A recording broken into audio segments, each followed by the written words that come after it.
Welcome to the Why We Build podcast. Join Steve Wheeler and our host, Greg Woleck, to explore the world of remodeling. Whether you're on the production team, design team, or managing the whole show, you can expect insights, tips, and stories that inspire and educate. So let's dive into the Why We Build podcast. Hey there, and welcome to the Why We Build podcast presented by Remodelers Advantage. I'm your host, Greg Woleck, and today I am solo. Now, on this podcast, we're all about empowering remodeling professionals with valuable insights, real-world tips, and inspiring stories from the field. We're building a community here where business owners, production, and design professionals, the entire remodeling team can learn from one another. We can solve problems together and grow through shared knowledge and inspiration.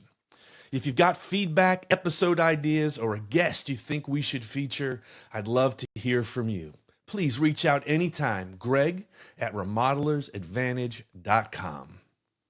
One of the best parts of my job is getting to travel around the country and visit with so many industry professionals, including owners and carpenters and project managers, among others. You know, one of the things I've come to appreciate in my work is just how much design teams and production teams actually have in common, even if it doesn't always feel that way on the job. I've had the chance to sit down and facilitate discussions with both design managers and production managers, often from the same company during Remodelers Advantage Roundtable peer groups.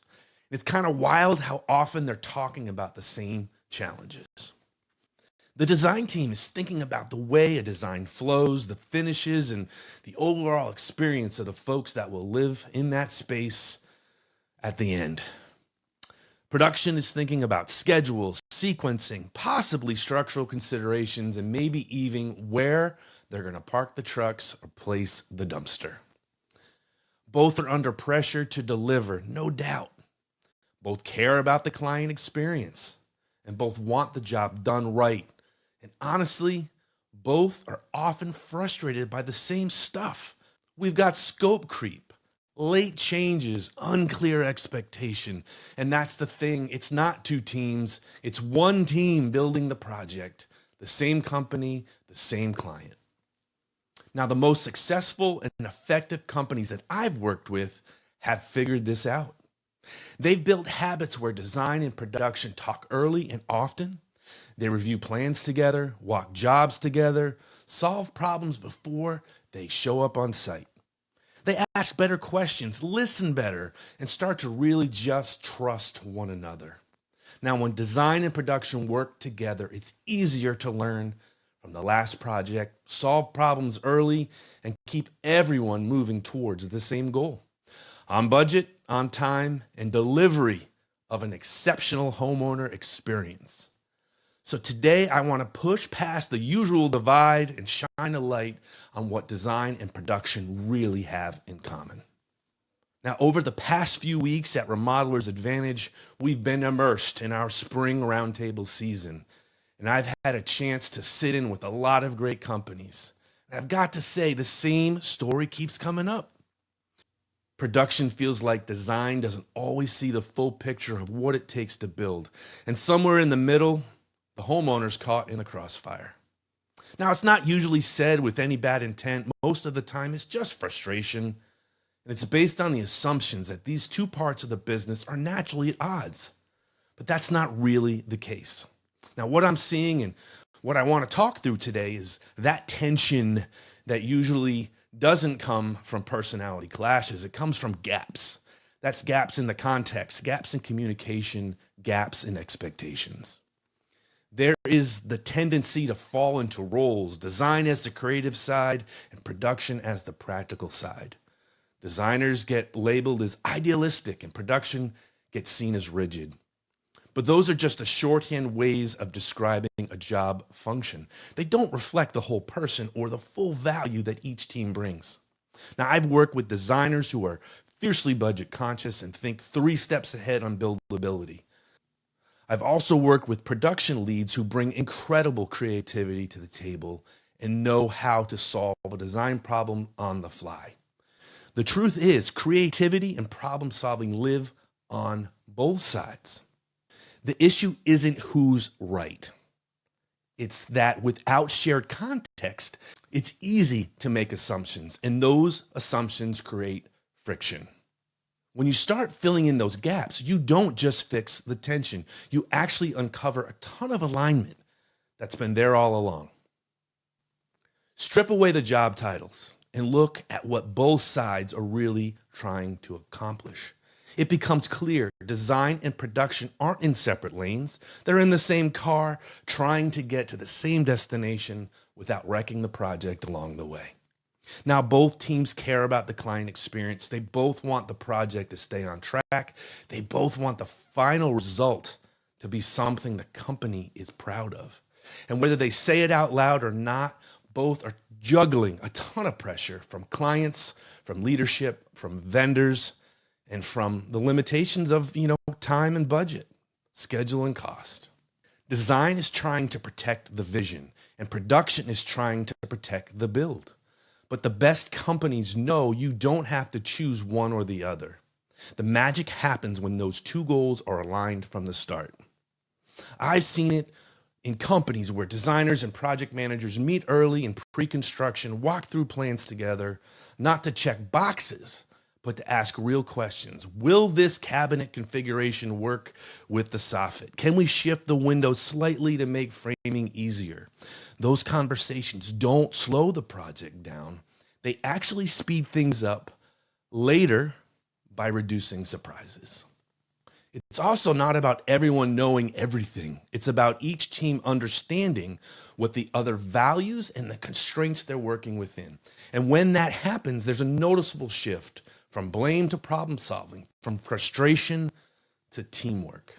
Because when design and production see each other as partners, not obstacles, the whole project runs faster. The client feels it, the crew feels it, and the company starts to build a reputation for delivering a great experience, not just a great result. A lot of times when people talk about collaboration, it sounds like code. Let's just get along. But in this industry, collaboration has to go deeper than that. It's not about agreeing on everything.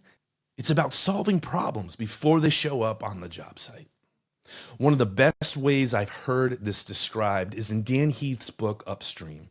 He talks about the idea that we spend too much time reacting to problems and not enough time preventing them. And when I think about the relationship between design and production, that totally hits the nail on the head. Real collaboration is in upstream work. It happens before the saw hits the lumber, before the client walks the space. It's sitting down in pre-con and saying, what's likely to trip us up here? Where might the drawings and the real world not match? It's a designer looping in a production lead during the design phase, not just after the designs are done or the plans are done, but while they're still shaping up. It's about being proactive. It's about having enough trust on both sides to ask better questions, raise concerns early, and find solutions together. I've seen companies do this well, and the difference is huge. A designer feels more confident because they know the plan is buildable. A PM feels more supported because they've already had a say in how the job is set up. And when something does go sideways, and it will happen, it gets handled as a shared challenge, not a blame game. Collaboration is a habit. I'm going to say it again. Collaboration is a habit. Now, like most anything worth doing, it needs to be ingrained in the culture of your company. Become the fingerprints of your management style and leadership style.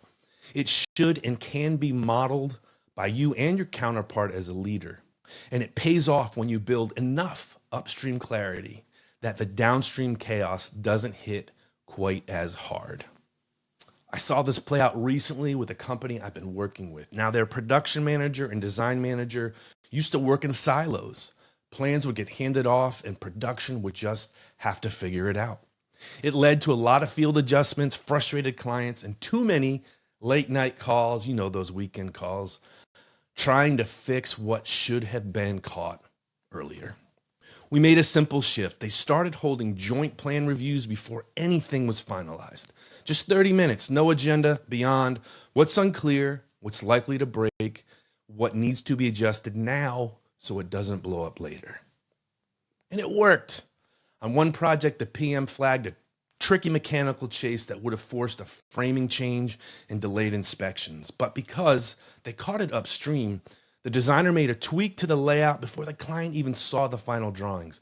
It saved time, it saved money, and most importantly, it built trust between the teams.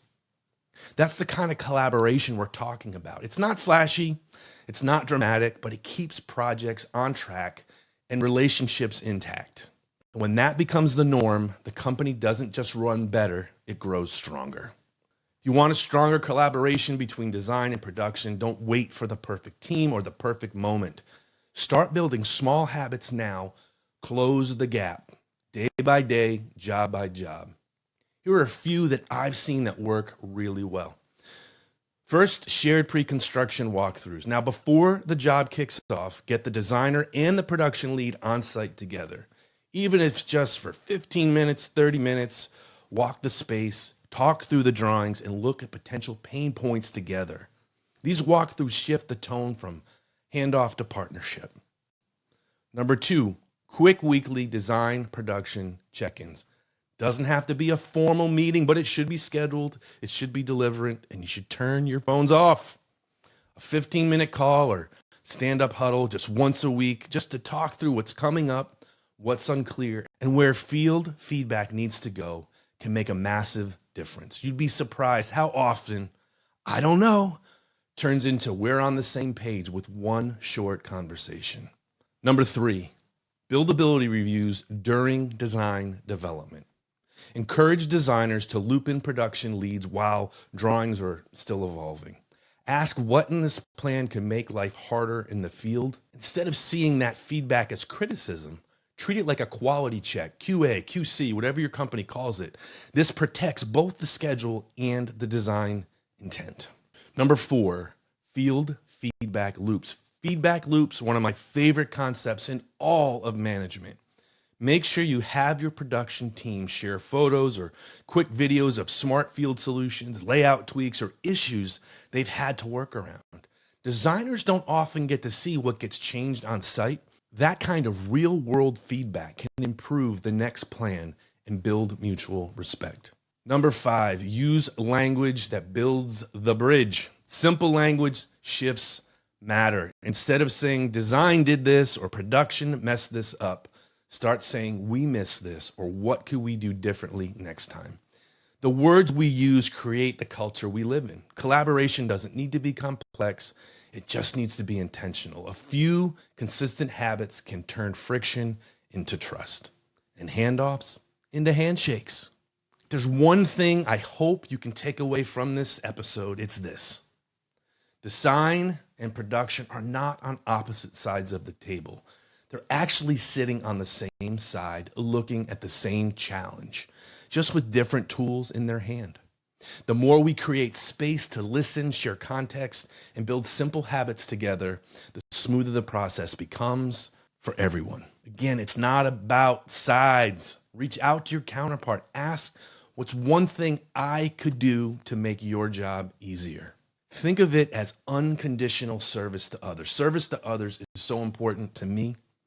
And that one conversation might unlock a whole new level of trust.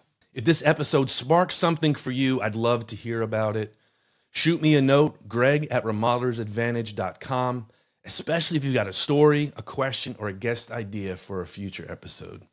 Now, thanks for being here. Thanks for watching or listening to Why We Build Podcast, and we will see you on the next one.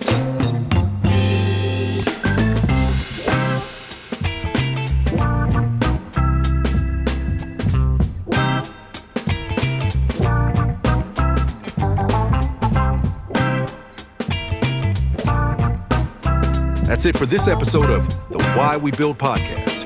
We hope you found something valuable to take back to your team. If you enjoyed the show, be sure to subscribe and leave a review. Please send in your ideas for future episodes.